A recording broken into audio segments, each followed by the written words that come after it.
Shalom dan selamat beribadah. Selamat bertemu sekali lagi kepada semua jemaat yang saya kasihi di dalam nama Tuhan kita Yesus Kristus. Mari saya ajak kita berdoa sebelum kita belajar firman Tuhan. Bapa dalam syurga, Allah yang kami sembah di dalam anak-Mu Yesus Kristus, kami mengucap syukur dan kami berterima kasih Tuhan untuk kebaikan-Mu, untuk kasih-Mu yang besar dalam hidup kami. Terima kasih Bapa di syurga untuk waktu dan kesempatan kami dapat beribadah. Sungguh pun kami tidak boleh beribadah di gereja, tapi kami masih berpeluang beribadah di rumah kami masing-masing. Dan hamba-Mu berdoa Tuhan untuk firman-Mu yang kami akan pelajari bersama-sama. Mari Tuhan urapi dan pakailah bibir lidah hamba-Mu ini, supaya setiap perkataan yang disampaikan itu akan mengambil tempat dalam seluruh kehidupan kami. Terima kasih Yesus, terpujilah Engkau. Persiapkan hati kami Tuhan, bukalah pikiran kami untuk dijamah oleh kebenaran akan firman-Mu. Di dalam nama Yesus kami berdoa dan mengucap syukur. Amin. Jemaat yang saya kasihi, sedar tidak sedar, kita telah hampir selesai belajar khotbah bersiri tentang khotbah Yesus di atas bukit. Dan pada hari ini saudara, kita akan belajar satu lagi petikan yang kita ambil daripada Injil Matius pasal 13 hingga ayat yang ke-14. Dua ayat ini saja. Dan mari saya mau supaya kita baca bersama-sama ayat ini. Firman Tuhan berkata seperti ini. Masuklah melalui pintu yang sesak itu, karena lebarlah pintu dan luaslah jalan yang menuju kepada kebinasaan, dan banyak orang yang masuk melaluinya. Karena sesaklah pintu dan sempitlah jalan yang menuju kepada kehidupan, dan sedikit orang yang mendapatinya. Jemaat yang saya kasih, di dalam dua ayat yang pendek ini saya mau supaya kita belajar satu tema yang saya ambil, yaitu pintu dan jalan yang benar. Kalau pintu dan jalan yang benar, itu pasti ada juga pintu dan jalan yang tidak benar, yang tidak tepat. Dan di dalam petikan ini saudara, kita melihat bagaimana Yesus memberikan ada dua jenis pintu, ada dua jenis jalan yang akan menjadi pilihan saudara dan saya. Bahkan pada pembaca Alkitab, pendengar pada waktu Yesus memperkatakan firman Tuhan ini, saya percaya saudara, Yesus menentang kepada pendengar-pendengarnya, sama ada orang itu orang yang percaya kepada Yesus, pengikut Yesus, maupun bukan orang pengikut Yesus. Yesus mencabar dan Yesus menentang. Dia berkata ada dua jalan. Nah, mari kita lihat saudara baik-baik. Jalan yang pertama itu, atau pintu yang pertama itu, dikatakan pintu itu adalah pintu yang sesak. Ayat 13, masuklah melalui pintu yang sesak itu. Saudara yang saya kasih dalam nama Tuhan, kalau kita lihat di dalam Lukas pasal 13 ayat yang ke-24, cerita yang sama, Alkitab memberikan terjemahan seperti ini. Berjuanglah untuk masuk melalui pintu yang sesak. Saudara, ada satu ajakan, ada satu perintah Tuhan. Dia berkata dalam ayat yang ke-13, masuklah. Dalam Injil Matius, namun di dalam Injil Lukas itu lebih diberikan penegasan dengan lebih sungguh. Berjuanglah masuk melalui pintu yang sesak.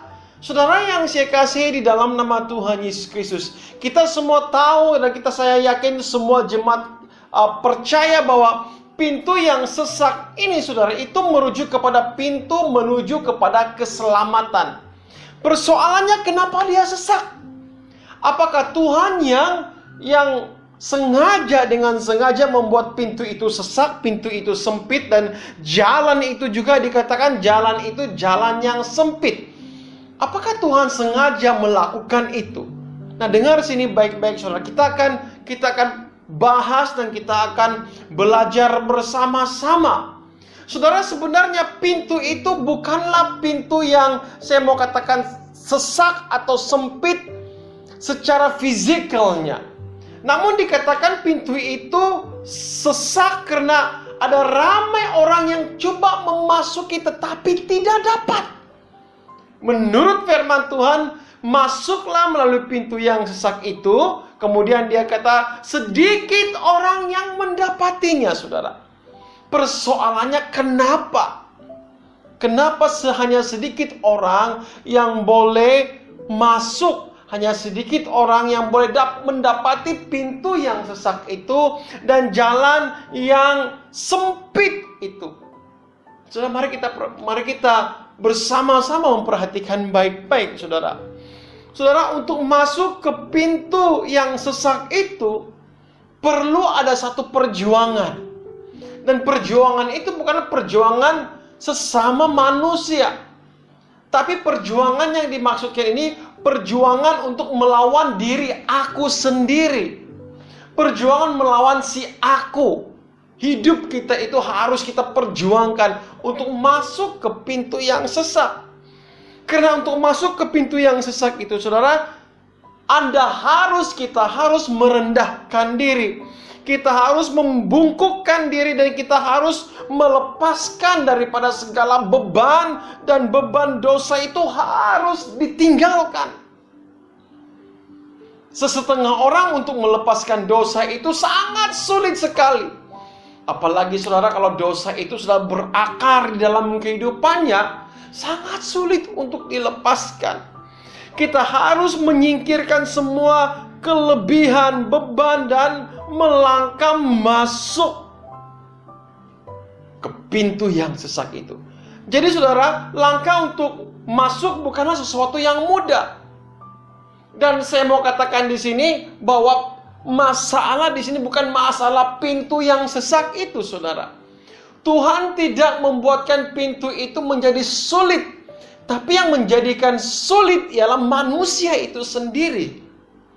Karena untuk masuk ke pintu yang sesak itu, saudara, perlu banyak perjuangan. Perlu banyak pengorbanan. Makanya ayat firman Tuhan, sedikit orang yang boleh masuk melalui pintu yang sesak itu. Jemaat yang saya kasih dalam nama Tuhan. Kemudian dikatakan bahwa bukan saja pintu itu sesak, bahkan jalan juganya sempit. Saudara yang saya kasihi di dalam nama Tuhan Yesus Kristus, apakah yang dimaksudkan dengan jalan yang sempit di sini? Nah saudara, jalan yang sempit kalau kita melihat di dalam Mazmur pasal 119 ayat 30, firman Tuhan berkata seperti ini.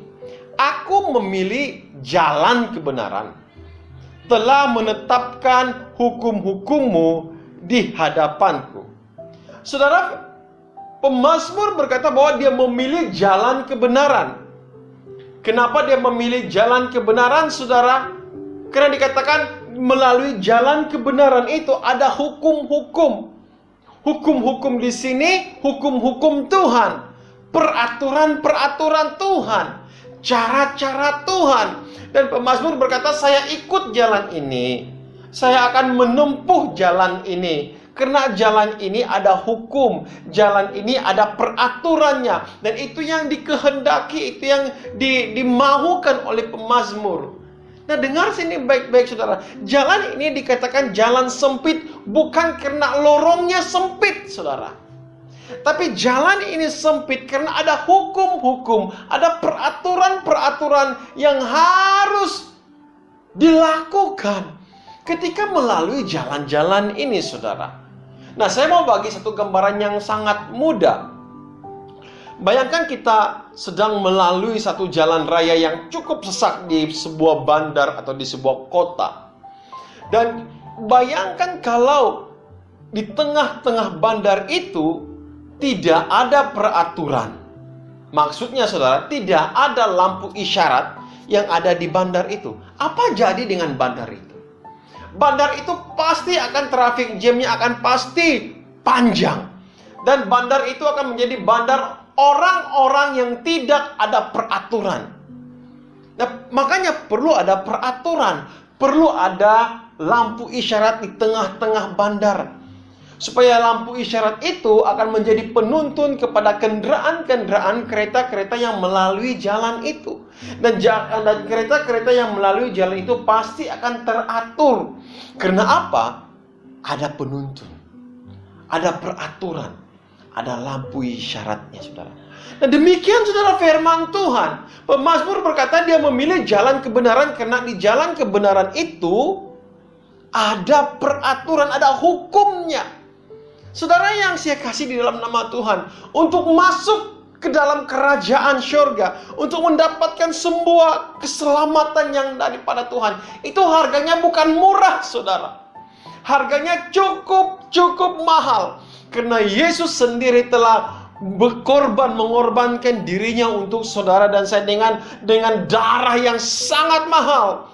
Membeli saudara dan saya, menebus saudara dan saya daripada dosa. Maka keselamatan itu, saudara, bukannya hal-hal yang murahan. Beberapa minggu yang lalu, saudara, saya bercakap tentang firman Tuhan itu yang jangan diberikan kepada anjing dan jangan diberikan kepada babi, karena harga Injil, harga firman Tuhan itu sangat mahal nilainya, sangat tinggi nilainya. Saudara, demikian juga keselamatan. Keselamatan itu nilainya tinggi.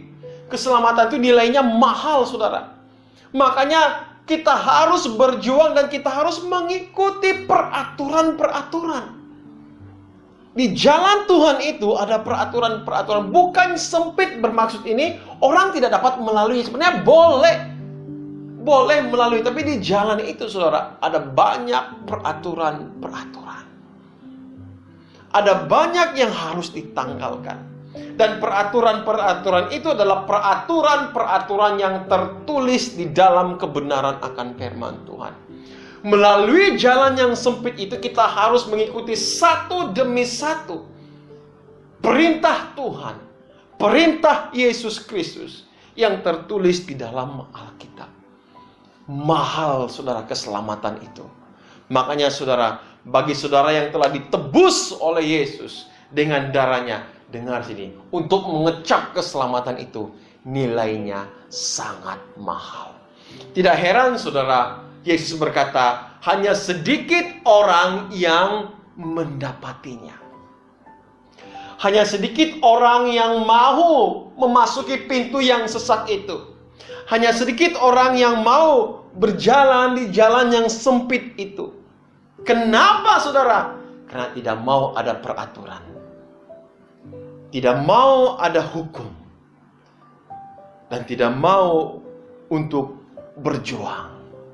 Saudara yang saya kasihi di dalam nama Tuhan Yesus Kristus, hal yang kedua yang kita perhatikan, yang harus kita belajar ialah pintu yang lebar dan jalan yang luas. Mudah, saudara, kita cuma terbalikan, kita cuma perhatikan baik-baik. Kenapa orang tidak mau masuk ke pintu yang sesak? Karena lebih suka kepada pintu yang luas. Pintu yang luas ini, saudara, tidak ada peraturan. Jalan yang lebar dan jalan yang luas ini, saudara, tidak ada hukum. Bahkan tawaran-tawaran yang manis, tawaran-tawaran yang membutakan mata manusia ada pada jalan yang luas ini. Ada pada pintu yang lebar ini, saudara. Orang tidak mau kepada perintah-perintah, orang tidak mau kepada peraturan-peraturan.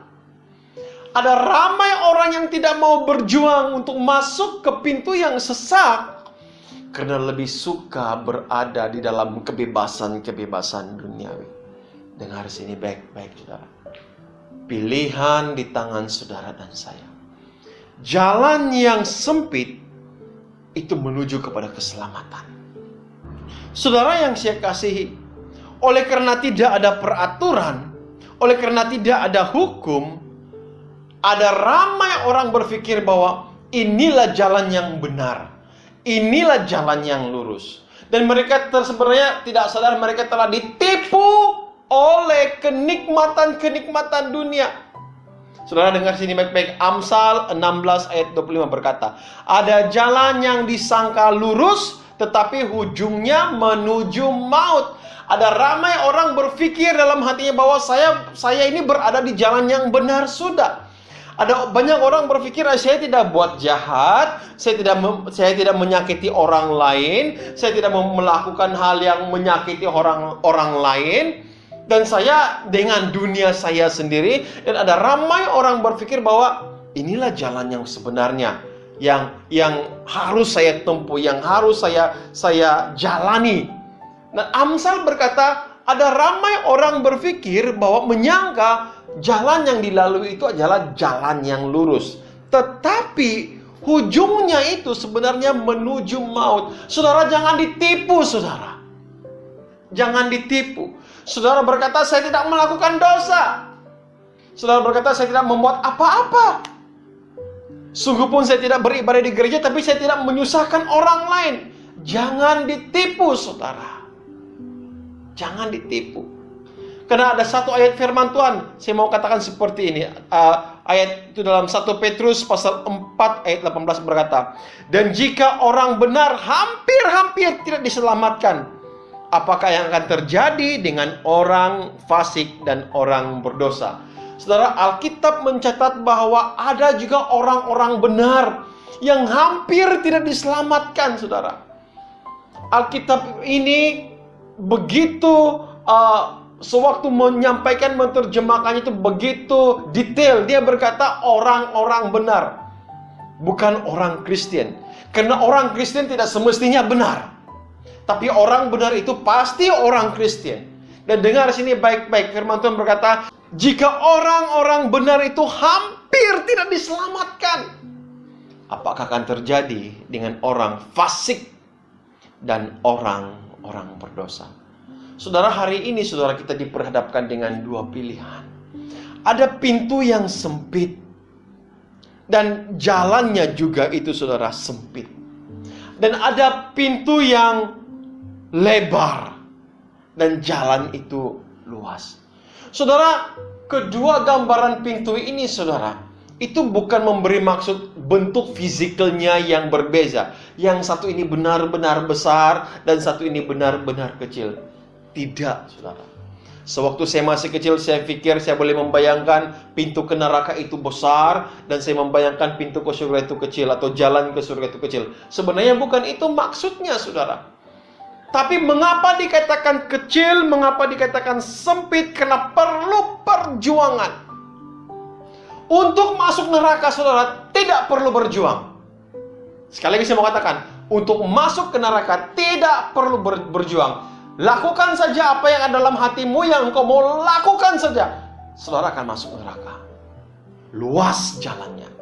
Tapi dia katakan pintu yang sempit karena ada peraturan, ada perjuangan. Perjuangan untuk mengalahkan kedagingan kita, perjuangan untuk menanggalkan segala sesuatu. Bahkan saudara, kalau kita mengikuti jalan yang sempit, dikatakan ini saudara, jalan yang sempit itu ada banyak mungkin kekurangan yang kita hadapi.